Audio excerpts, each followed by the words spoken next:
Hello student, welcome to our YouTube channel commerce proficiency. आज की class में start करेंगे नया चैप्टर डेप्रिसिएशन वाला। इसे लास्ट क्लास में हमने कंप्लीट कर लिया chapter trial balance and errors. अगर अभी तक आपने लास्ट क्लासेस नहीं देखिए ताकि आपकी स्टडी में कंसिस्टेंसी बनी रहे। अगर अभी तक आपने मेरे यूट्यूब चैनल कॉमर्स प्रोफिशिएंसी को सब्सक्राइब नहीं किया, सब्सक्राइब कीजिए और बेल आइकन जरूर प्रेस कीजिए ताकि जब भी मैंने वीडियोस अपलोड करूं सबसे पहले नोटिफिकेशन आपके पास जाए, आप वीडियोस को सबसे पहले देखें और आपकी स्टडी बूस्टअप हो। स्टार्ट करते कि मतलब मीनिंग क्या होता है, डेप्रिसिएशन किसे बोलते हैं। डेप्रिसिएशन जो लगता है बच्चों, ये फिक्स्ड असेट्स के ऊपर लगता है। जो फिक्स्ड असेट्स होती हैं जैसे कि building, plant and machinery, motor vehicle, furniture, office equipment वगैरह, तो जैसे ही इनका इस्तेमाल किया जाता है बिजनेस के अंदर तो कंटिन्यू यूज़ करने से इन असेट्स के अंदर कुछ ना कुछ घिसावट आती है, टूट फूट होती है, जिसे हम डेप्रिसिएशन बोलते हैं। कि जैसे जैसे समय बीतता जाता है वैसे वैसे जो यूज़फुलनेस होती है असेट्स की वो कम होती जाती है। धीरे धीरे करके जो असेट्स की वैल्यू डाउन होती जाती है। तो जो घिसावट हो रही है, टूट फूट हो रही है, इसी को डेप्रिसिएशन बोलते हैं। डेप्रिसिएशन कैसे कैलकुलेट करते हैं कि जितना भी टोटल कॉस्ट एलोकेट किया गया फिक्स्ड असेट्स के ऊपर, उस कॉस्ट को डिवाइड कर देते हैं जितने साल उसका इस्तेमाल करना होता है, तो हमारे पास डेप्रिसिएशन की अमाउंट है जो आ जाती है। कुछ डेफिनेशंस गिवन है जैसे कि आर.एन. कार्टर कहते हैं डेप्रिसिएशन एक ग्रेजुअल होता है कि जैसे धीरे धीरे हम इस्तेमाल करते हैं फिक्स्ड असेट्स का, और परमानेंट डिक्रीज होता है क्योंकि जब असेट्स को इस्तेमाल करते हैं तो उसकी जो घिसावट हो रही है, जो उसकी टूट फूट हो रही है, वो परमानेंट डिक्रीज कर देती है असेट्स की वैल्यू को। नेक्स्ट डेफिनेशन गिवन है विलियम के हिसाब से कि depreciation may be defined as a permanent and continuous diminutions in the quality, quantity और द वैल्यू द असेट। यानी कि डेप्रिसिएशन का मतलब क्या है कि इसमें परमानेंट और कंटिन्यू जो वैल्यू होती है असेट्स की वो डाउन हो जाती है, क्वालिटी, क्वांटिटी सब है जो उसकी डाउन हो जाती है फिक्स्ड असेट्स की। नेक्स्ट टॉपिक आते हैं कि कॉजेज क्या रहते हैं, क्या कारण रहते हैं डेप्रिसिएशन के। सबसे पहले आते हैं कॉन्स्टेंट यूज़। जब फिक्स्ड असेट्स का बिजनेस काम के लिए लगातार इस्तेमाल किया जाता है, क्योंकि मशीनें हो गई हैं, बिल्डिंग वगैरह हो गई है, फिर इक्विपमेंट हो गए हैं, इन सब का इस्तेमाल करके बिजनेस में ऑपरेशंस किए जाते हैं, काम किए जाते हैं। जब लगातार इस्तेमाल किया जाता है फिक्स्ड असेट्स का बिजनेस के कामों में, तो उसमें कुछ ना कुछ वियर और टियर आती है, यानी टूट फूट होती रहती है, जिससे क्या होता है कि जो वैल्यू होती है फिक्स्ड असेट्स की वो कम हो जाती है। नेक्स्ट होता है बाय एक्सपायरिंग ऑफ टाइम। तो यहाँ पे जो मेन रीज़न रहता है डेप्रिसिएशन का वो रहता है कि टाइम का बीत जाना। जैसे जैसे टाइम बीत जाता है वैसे वैसे फिक्स्ड असेट्स की जो वैल्यू होती है वो डाउन होती जाती है, क्योंकि जब बिजनेस के अंदर उसका इस्तेमाल किया गया है तो तब तो उसकी घिसावट या फिर वियर टियर के कारण डेप्रिसिएशन हुआ है। अगर बिजनेस के ऑपरेशंस में फिक्स्ड असेट्स का इस्तेमाल नहीं भी किया तो तब भी नेचुरल फोर्सेस जैसे बारिश के कारण, हवा के कारण, वेदर के कारण जो वैल्यू होती है फिक्स्ड असेट्स की वो डिटेरियोरेशन का मतलब होता है नष्ट होती जाती है। अगर इस्तेमाल किया जा रहा है बिजनेस के कामों में तब भी वियर और टियर के कारण यानी कि टूट फूट के कारण असेट्स की वैल्यू डाउन जाएगी। अगर इस्तेमाल नहीं भी किया गया है फिक्स्ड असेट्स का बिजनेस ऑपरेशंस के अंदर तो जो वेदर होता है, मौसम होता है, बारिश, धूप, तो ये सभी भी अफेक्ट डालती हैं, डेप्रिसिएशन होने का कारण बन जाती है फिक्स्ड असेट्स के ऊपर, क्योंकि मौसम है जो असर डालता है फिक्स्ड असेट्स के ऊपर। चाहे उसका इस्तेमाल नहीं भी किया गया फिर भी कुछ ना कुछ उसकी है जो डिटेरियोरेशन हो जाती है, वैल्यू जो असेट्स की वो डाउन हो जाती है। By expiry of legal right. Legal right लेते हैं हम कई बार, कुछ ऐसी असेट्स होती हैं जिनके ऊपर हमें लीगल राइट मिलता है। मतलब क्या है कि जैसे कई बार हमने किराए पे कोई असेट्स ली है तो उसका इस्तेमाल हम एक लीगल राइट के अंदर जैसे एग्जांपल के लिए 20 साल तक कर सकते हैं। मान लेते हैं किराए पे कोई असेट्स ली है, उसका 20 साल तक इस्तेमाल कर सकते हैं और 5 लाख रुपए उसकी वैल्यू है। तो यहाँ पे हर साल कितनी वैल्यू उसकी मतलब कि यूटिलाइज करनी चाहिए, 5 लाख अमाउंट है इसका इस्तेमाल 20 ईयर्स तक करेंगे तो 5 लाख को 20 से डिवाइड करके 25,000 है जो हर साल उसकी वैल्यू है जो काउंट की जाएगी।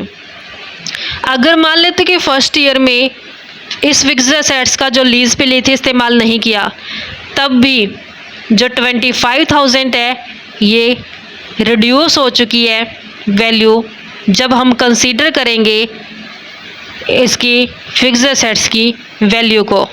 तो जैसे ही 20 ईयर्स कंप्लीट हो जाएंगे तो 20 ईयर कंप्लीट होने पे उसकी वैल्यू क्या हो जाएगी, रिड्यूस होकर के 0 हो जाएगी, क्योंकि हमने 25,000 एक साल की वैल्यू है, 20 साल उसके इस्तेमाल करना तो उसकी कॉस्ट कंप्लीट हो चुकी है 5 लाख तक।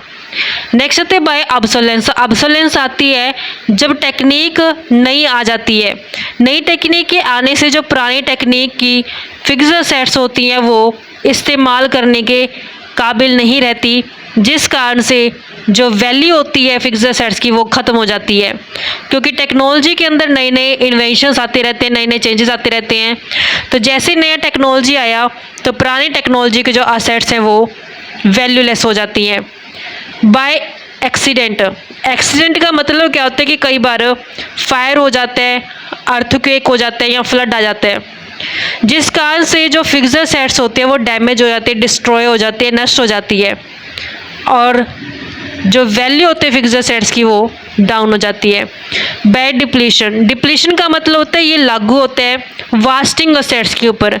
वास्टिंग एसेट्स वो एसेट्स होती हैं जैसे माइंस हो गया, खदानें हो गई हैं, ऑयल वेल्स यानी कि जो तेल के कुएँ होते हैं, जब इनका कांस्टेंट वर्किंग की जाती है इनके ऊपर तो इससे डिप्लीशन है जो अराइज होता है।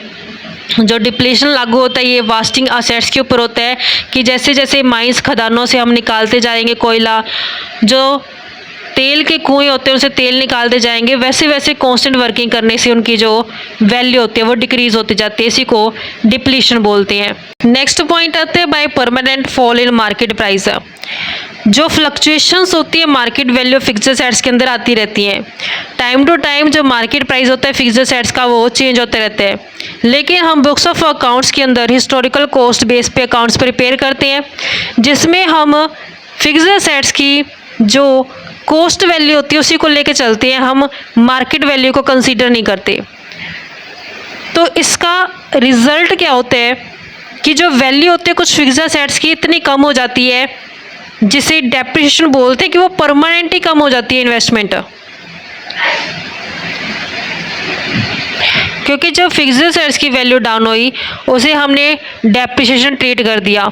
इसी को हम permanent fall in value of investment बोलते हैं कि परमानेंट ख़त्म हो चुकी है जो वैल्यू ऑफ इन्वेस्टमेंट है। नेक्स्ट टॉपिक आता है कि कौन कौन से फैक्टर हैं जो डिटरमाइन करते हैं, निर्धारित करते हैं डेप्रिसिएशन की अमाउंट को।